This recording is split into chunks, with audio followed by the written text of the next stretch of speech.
మిత్రులందరికీ శుభ సాయంత్రం నమస్కారం. మన మంథనిలో రాఖీ పౌర్ణిమ సందడి ఎటు చూసినా కనిపిస్తుంది.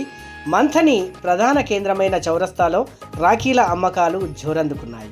రాఖీ అంటే దారం కాదు, అదొక పవిత్రమైన అనుబంధానికి చిహ్నం.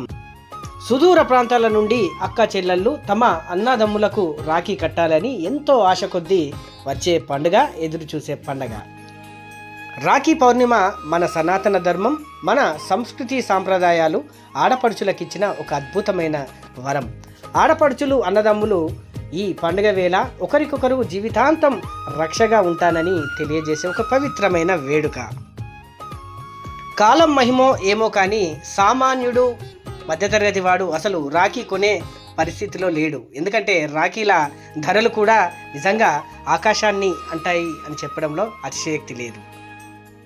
అన్ని రకాల వారిని, చిన్నలను పెద్దలను ఆకర్షించే చాలా రకమైన రాఖీలు నేడు మనకు మార్కెట్లో దర్శనమిస్తున్నాయి. ముఖ్యంగా చిన్నపిల్లలు కార్టూన్ బొమ్మలకు ఇష్టపడతారు కదా, ఆ వాటికి సంబంధించిన రాఖీలు కూడా చాలా అందుబాటులో ఉన్నాయి. ఇలాంటి పవిత్రమైన పండుగను మనందరం సుఖ సంతోషాలతో జరుపుకోవాలని ముందస్తుగా అందరికీ రాఖీ పౌర్ణిమ శుభాకాంక్షలు. మీలో ఒక్కడు మీ దూడపాక శ్రీధర్.